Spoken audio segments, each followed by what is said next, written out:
From Tina. This one says, I can't. The first sentence says, I got arrested. Hey Charmers! So a few of us here in the office are gonna tell you some horrible V-Day stories. However, I do have some on our Twitter because a few days ago we asked our Charmers, hey Charmers, what is your most horrifying Valentine's date stories? We wanna know, so drop a tweet below. Hashtag Boxycharm. So this one is from Ashley. She says, invited him over for dinner.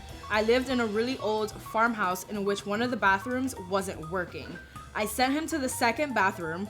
The pipes were frozen, and when he flushed, everything backed up and the pipes poured sewage into my kitchen cupboards. There's more. He was embarrassed and took off, leaving me to spend 2 days bleaching and throwing things out alone. I did not see him again after that. Dang. Okay, so this is from Donnie, and she says, went on a date with this guy and we went out to dinner. The waiter handed him the bill. He opens it up and says to me, so we're splitting this, right? I was like, are you serious? And he was like, yeah. I paid my share and was like, bye. I would too, Donnie. Honestly, I wouldn't even have paid my share, I would have left. Oh my gosh, cops. This is funny. So this is from Melissa. She writes, told my BF I was hanging with a GF that had just broken up with her BF. I went on a date with another guy and pocket dialed my BF. Not realizing I went for lunch with him the next day and he got violent on our way to lunch. I had to call the cops and get a restraining order. This is the emoji she put, you guys.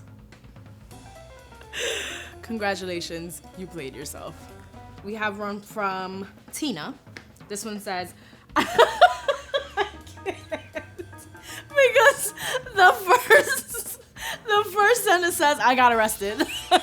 That alone already tells me this story is gonna be hilarious. Here it goes. I got arrested for DUI. My boss bailed me out at 4 a.m.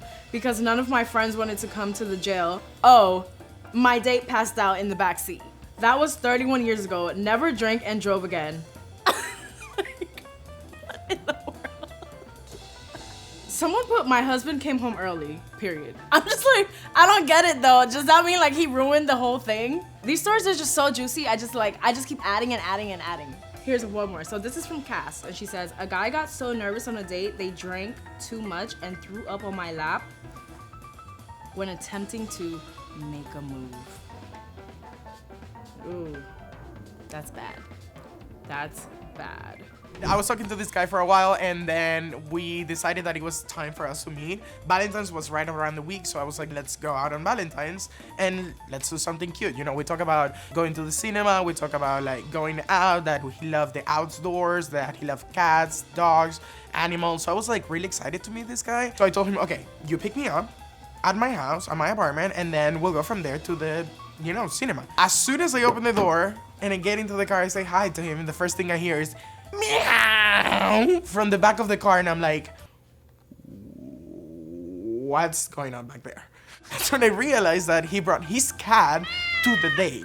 At that moment, I was like, okay. While we were driving from my house to the cinema, the cat started and pooping in the back, like frantically, to the point that he had to stop the car, get to the back of the seat, take care of the cat because the cat was half dying in the back, and I'm just sitting there waiting like, what am I doing in this car? At that point, I didn't even like cats. So we never made it to the cinema. And that was my first and last date with that person.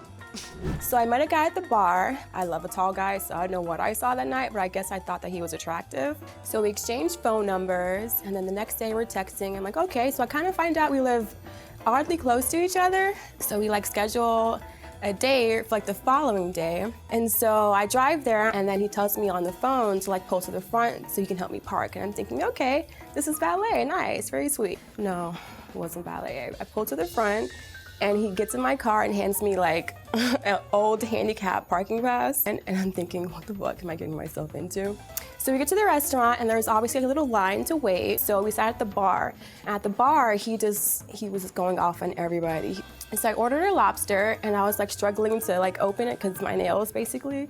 And so he offered to like help me get the meat out of the lobster, but he like, the way he did it was like a savage. He was cracking it open. There was like pieces flying everywhere. He's like, are you gonna eat the brain? And I was like, no, I'm not gonna eat the brain. And then the bill comes. The bill was like under $50. He threw the biggest hissy fit because the bill was $50. And he's like, it's a deal on Thursdays. This is why I came today. And I'm just like, I cannot believe I'm in this position right now.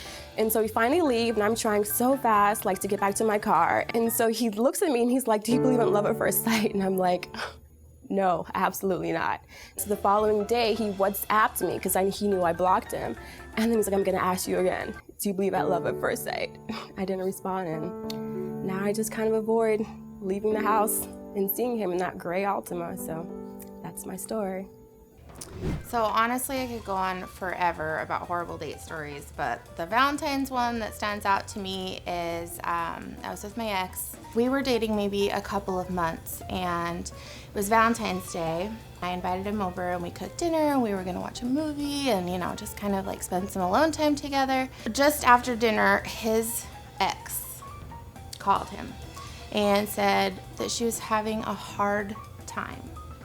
He decided that the best option would be to leave me on Valentine's Day and go comfort his ex on Valentine's Day. So anyway, should have been a red flag. Wasn't, or it wasn't one I heeded because we were together for 7 years before he broke my heart. But I did make him make it up to me for every Valentine's Day after that. He never got to escape that. So last Valentine's Day, I was super pumped. Just like it was gonna be a great Valentine's Day, and I was talking to this guy and I was super excited. So I show up at the restaurant and he's like, okay, like I'm gonna go grab us like a table. So we sit at the bar and he's like, did you eat yet? And I was like, yeah, like, wait, no, I didn't eat, like, but we're at the bar, like, are we gonna go grab a table later? And he's like, I'm having this party at my house today. And you know, like I want you to come. And I was like, okay, so I was like, I'll go. So I walk in and it's like a whole bunch of bros. It's Valentine's Day.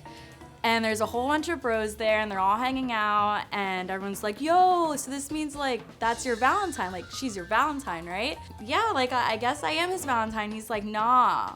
So I go, oh, okay, so here's the thing, I have to go, so I have to leave. So I went to go leave the building, but joke's on me because to get out of this building, I kid you not, it was a whole bunch of like different locks and different doors and different entranceways. So I spent 15 minutes, like an hour trying to get out of this apartment building. So then I see this gate and I'm really looking at it and I'm like, okay, I'm just gonna duck and crawl. Meanwhile, I'm in a dress and heels. So I try to like go and duck and crawl under this gate. And I go, you know what? No, there has to be a better way to get out of this building. So then I finally find like this entranceway and I go to the gym. There's like people working out and it's just like a mess. And they're like, hey, are you like looking for the exit? And I go, yeah, I've been looking for the exit for like an hour. So I finally go to the entrance of this building and all the security guards are laughing. They're like slapping their knee. They're like cracking up. They're like, oh my God. And I go, were you guys just like watching me that entire time try to get out of this building? And they go, yeah, like we were betting that you were gonna get out in like an hour. You know, Brad over here said like 15 minutes. But good job. It was like, happy Valentine's Day. Thank you guys so much for staying tuned for all our Valentine's Day stories that went left. These were hilarious, and honestly, I can't wait for V-Day because I'm sure there's gonna be more to come. Don't forget to like, comment, and subscribe, and we'll see you in the next one. Bye!